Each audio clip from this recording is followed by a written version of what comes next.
Soyons saints, en partenariat avec Magnificat. Bonne fête aux Éléonore et aux Louanne.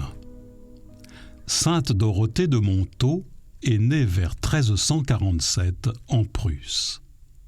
Baptisée le jour de la Sainte Dorothée dont elle reçoit le prénom, elle essaye dès sa petite enfance de tout faire pour l'amour de Dieu.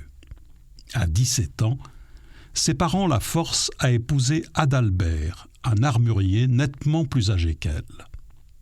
Ils vont avoir 9 enfants, dont 4 meurent en bas âge et 4 autres durant une épidémie de peste.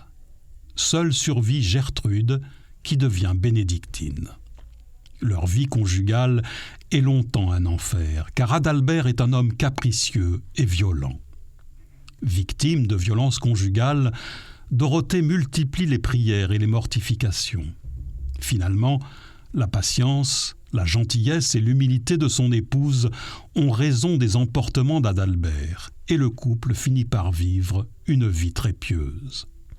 Toute sa vie, Dorothée bénéficie de faveurs mystiques, comme l'apparition de la Vierge qui dépose entre ses bras l'enfant Jésus. Elle a la grâce aussi de contempler le cœur de Jésus. Ce jour-là, le Christ apparaît en tenant dans la main un cœur humain resplendissant. Il le dépose à la place du cœur de Dorothée, lui offrant le sien pour qu'il prenne toute la place.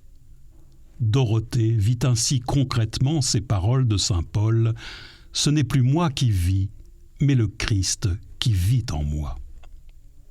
C'est en comprenant à quel point les péchés du monde font souffrir le cœur de Jésus qu'elle décide de mener une vie totalement offerte en réparation des douleurs causées. À la mort de son époux, Dorothée se retire du monde et se fait emmurer dans une cellule intégrée au bâtiment d'une cathédrale. Elle ne peut sortir, mais fait poser 3 fenêtres, une vers le ciel, une vers l'autel et la dernière vers le cimetière. Elle se consacre jusqu'à sa mort à la prière et reçoit de nombreux visiteurs venus chercher auprès d'elle conseil et consolation.